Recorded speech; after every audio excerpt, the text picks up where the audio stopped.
I feel good about it. On the other hand, I realize that I passed out 30 years back, so it feels like make you old. So I don't feel that I'm that Buddha, but still, thought that I'll share some of these things. By no means, I think I'm a role model or I'm an icon where like you need to follow certain things what I've done. But the idea of being here is that I can share some of my experiences with you. I've spent 50 years of my lifetime in this journey so far and gone through diversified experience in many cultures, many countries, and I can share some tips, what I feel is important for all of us here. By no means I feel that I'm that successful, so don't take my oratory as kind of a speech or like preaching you. That's not the idea. The idea is to share some experience.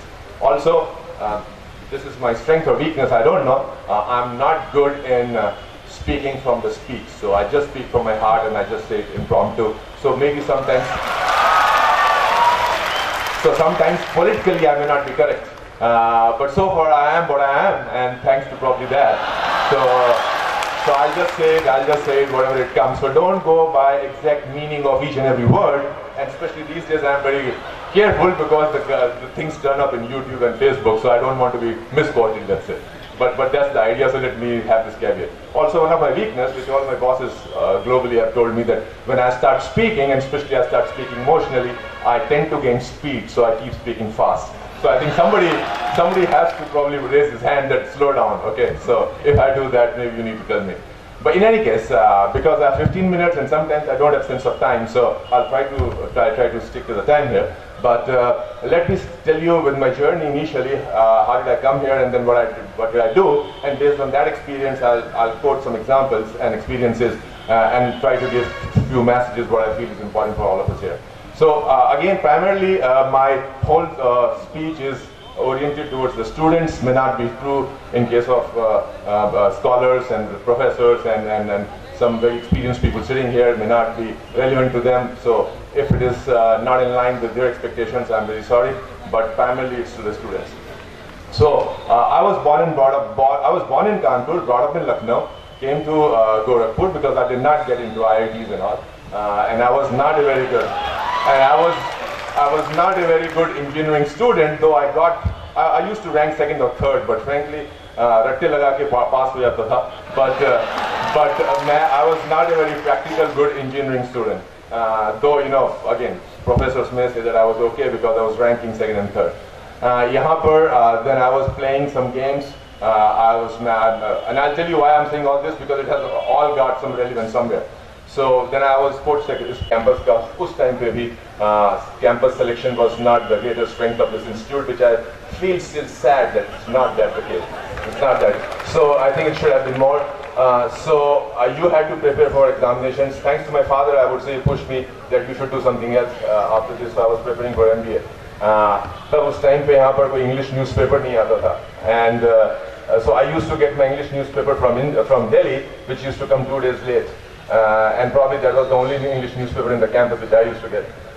उसके बाद कैसे English language को समझना है, सीखना है और कैसे उसको करना है, because 11th तक मैं हिंदी मीडियम में पढ़ा था, and one of my big aspiration in life was how to speak English. तो उस टाइम पे लगता था कि इंग्लिश बोलना काफ़ी टफ चीज़ है, तो उसके लिए फिर मैं BBC रेडियो वगैरह में, अगर सब कुछ लोगों को शायद मेरे जो एज के हैं आइडिया होगा, तो वो एक्सेंट सुनने के लिए कि एक्सेंट आप कैसे प्रिपेयर करता रहा. And finally, as the luck would have been, I cleared NTPC exam that point of time and HL and ONGC, and then I went to NTPC to go for IAS or do MBA. Because I was not a great engineering student, so I didn't want to study engineering again for IAS. So I said probably the easier part is MBA. But here is one message which I did. I said if I will do MBA, I will do it only from the top. So I applied for only IIM, Ahmedabad, Bangalore, Calcutta. Lucknow was the new institute that point of time, and I was from Lucknow, but I didn't even apply for Lucknow because I thought I'll do from the best. If you recall that point of time, this is 88, 90. These were the top colleges, IIM, Ahmedabad, Bangalore, Lucknow. By the way, first time when I was still passing out, like most of you who are in the final year would be doing this year, when I was passing out in the final year, I took this book called GMAT book for preparation for MBA, and my center was in Kanpur because there was no center nearby. So our exams were going on here. Luckily we had a 2-3 days gap. and I went to Kanpur for examination. And the first section, English section, was 15 minutes, and it had 105 questions that were of time. Or like I told you, my background was Hindi medium, so meri halat kharab. And I thought in my life I could not crack that examination of IIM. So this was my first attempt, failed miserably, came back, and I thought I will never appear in the exam. And उस time पे age पे घर वालों ने बोला कुछ नहीं करना तो अब शादी करो type. So लेकिन फिर मैं NTPC में था, and I was there, and I kept doing well. Luckily my parents visited me. I was posted in district Mirzapur, Rihan Nagar करके एक plant है, विंध्याचल Rihan Nagar Simroli, उस area में I was posted. And जब उन्होंने वहाँ के देखा तो बोला कि तुम लाइफ भर यहीं पढ़ोगे, कुछ और नहीं करोगे, कुछ अभी भी कर लो. So my father again pushed me. फिर मैंने MBA का एग्जाम, फिर भी again my fundas were clear that I will go to only the best institute if I have to go. So फिर मैंने दोबारा second attempt दिया, which was after 3 years of passing out from college. तो ये मेरा third year था. फिर मैंने थोड़ा preparation किया MBA के लिए, CAT examination के लिए. फिर मेरा नहीं हुआ. फिर मैंने तीसरा attempt किया, which was my 4th year after passing out. और फिर मैं काम कर रहा था, I was in NTPC, and I was doing low pressure piping, boiler, turbine erection. That was the only engineering job I have done, and I'm proud of that, because उसके बाद मैंने कोई खास engineering में job नहीं किया. It was all management. तो जब मैं करता था तो I'll just give you like उस time पे थोड़ा dedication था पढ़ने का. So I used to write 20 words on a piece of paper in the morning when I used to go to the plant. I used to read those 20 words, remember किया, रात को आके कुछ 1 hour का exam लिया, 2 hours का exam लिया, and that's how I prepared. Luckily I cleared in the third attempt. So I went to IIM Bangalore. IIM Bangalore से फिर मैंने पास किया. उसके बाद campus selection के through I joined Eicher Tractors. If you recall, Eicher Tractors merge हो गया, but Eicher Tractors में था, it was German-based company. फिर वहाँ से मेरे को दुबई का एक ऑफर आया, तो I went to Dubai in Toyota. So that was my first big foray into a multinational Toyota, जो Japanese company है, I was in Toyota. Toyota के बाद फिर quality of life in Dubai was good that point of time, but quality of job, what we wanted to do was not that great. So I came back to India. So I was the first engineer to join General Motors in India, and that was 1995. But not as an engineer, I was in marketing. So I was there to establish the brand for Opel. Some of you probably may recall Opel Astra launch करी थी 1995 में. So I was the person who launched Opel Astra here, established the brand Opel, फिर launch किया Corsa. उसके बाद फिर मेरा transfer हो गया as head of sales and marketing to Japan. So I was in Tokyo for 2 years. And Tokyo ka experience was amazing because that's a developed country and we are a developing country and still developing hopefully. So वहाँ पर Japan was a great experience for me. I came back to India as chief operating officer. So मेरा plant मेरे under में आया. So plant, manufacturing, production, quality, HR, all those functions came to you. So it became kind of a management function. And then I became the managing director ultimately in 2005. So I was the managing director and CEO of GM India. So उस time पे मैं गुजरात, हमारा plant Gujarat में था, and I pushed my company to open a second plant in Pune. उस वक्त हम लोग मुझे याद है मुलायम सिंह यादव यहाँ चीफ मिनिस्टर थे, देवू का प्लांट है नोएडा में. So we were also trying कि should we go for the Daewoo plant या हम नया प्लांट खरीदें. तो लेकिन वो देवू के प्लांट की बात बनी नहीं, and we acquired a new greenfield 300 acres place in Pune, and वहाँ पर हमने प्लांट स्टार्ट किया. एक बेंगलोर में टेक्निकल सेंटर खोला. GM has got almost 1,500 engineers and MBAs and scientists working in that center. So all that I did, and I felt pretty good about it that point of time. फिर मेरा transfer हो गया Cairo Egypt में, जहाँ पर मैं managing director था. उसके बाद हमने कुछ अफ्रीका में रीस्ट्रक्चरिंग करी, so I became in charge for whole North Africa. फिर वहाँ रिवोल्यूशन हुआ. उसके बाद मेरा लकली ट्रांसफ़र उस टाइम पे हो गया China. So I went to China.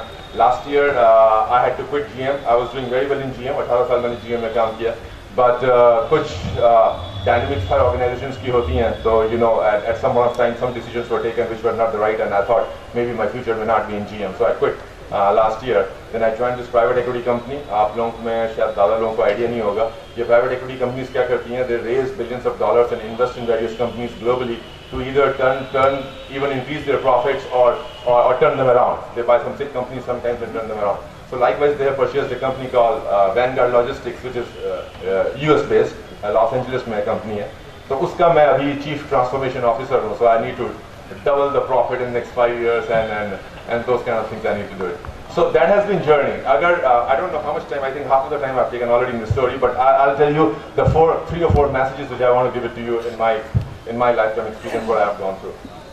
First thing is about the career planning. अगर मैंने 30 अगर आप लोग मुझसे पूछे कोई भी कि आपने क्या प्लान किया था, किस जॉब में आप जाएंगे, and what would you do, and you want to stick to this kind of a job or this function, और 15-20 साल बाद क्या करेंगे, तो frankly honest है, I did not have a clue what I was going to do in life. मेरे को कोई आइडिया नहीं था, ना मैंने कभी कैरियर प्लानिंग करी. But yes, the message is you don't know what will happen to you in the next minute or next day or next year, and a lot of things we can keep planning. की idea होना चाहिए. Like parents, by the way, I've got two children too. My son is doing engineering in America and he's doing mechanical, but he still doesn't know what he wants to do, and my daughter is in 10th and she doesn't know what to be done. But then I don't blame them, because even at the age of 50 I don't know what I want to do in the next 10 years. So how do I blame them? So I think career planning is overrated. लोग सोचते हैं कि बड़ा अच्छा idea होना चाहिए, क्या करना चाहते हो. जिसको आइडिया है इट्स वेरी गुड, जिसको आइडिया नहीं है no problem. But what you need to do is that you need to be sincere in whatever you are doing. At this point of time as a student, your karma and dharma, everything is study hard. So आपको सिर्फ पढ़ना है, right? And पढ़ने के साथ I'll tell you certain things more. I think you need to do it to be successful. But I think जो आपका इस वक्त धर्म या कर्म जो भी है वो है आप दिल लगा के पढ़ो. Your parents have spent a lot of money and still spending a lot of money to take care of your education. So I think this is what you need to pay back to them. Minimum. This is the minimum you can do for them. तो इस वक्त जो भी काम करना है seriously करो. But अगर कोई जॉब किसी एक डिसिप्लिन में होती है, it does not mean at all कि आप उसी लाइन में आप स्टिक करके रहोगे, because always you can change. It's totally up to you how what you want to do and how do you want to do it and when do you want to do it. I mean, if you just take why I told you the story was because अगर आप देखो तो मैं यहाँ से NTPC में गया, मेरा एयरफोर्स में भी सिलेक्शन हुआ था. I could have gone into Air Force, I didn't go. तो NTPC में था. अगर ONGC होता life would have been different. उसके बाद MBA गया और sales and marketing and technology and सब और डिफरेंट कंट्रीज में मैं घूमता रहा. And every experience added probably it's equity to my brand name. So that helped me a lot. So beyond a point, don't be serious about your life, don't be serious about your career planning, but be sincere about it. So that's the one message I thought I'll pass it on to you. Another message, एक हमेशा life में होता है, and I think this is true for all of us, sitting here or sitting there, that how do you measure the success? How do you measure your success in life? क्या success का meaning क्या है? At this point of time, probably as students, you may not appreciate this question that much, because आपको लगेगा job मिलनी चाहिए, पैसा आना चाहिए, that's what success is. And probably you're right. At this age, what you're doing probably is right. But actually, when you become 50 or 60, you start thinking, अच्छा पैसा भी हो गया या कुछ और हो गया. So how do you define success in life? Now, success can be richness, yes. It can be the kind of friends you have made, or the kind of fitness you want to have it, the kind of social status you have got, the kind of power you have got. So there may be many dimensions of success, which and everyone can be true. लेकिन सिर्फ ये आपको ध्यान रखना है कि none of these things, whatever definition of success you may have, चाहे वो पैसे कमाना, power, status, fitness, friends, nothing will come to you through a shortcut method. You have to work hard for that. There is nothing called कि मैंने आज 1 लाख के shares खरीद लिए, वो 2 करोड़ के कल हो जाएंगे, and I'll have ball in life. It won't happen that way. So इसके लिए shortcut कुछ नहीं है. Perseverance चाहिए, determination चाहिए, will power चाहिए, और you have to work at it hard. If some of you have read this book, Malcolm Gladwell की है, called Outliers. It's one of the best-selling books. अगर you get a chance to read this book, you must read it.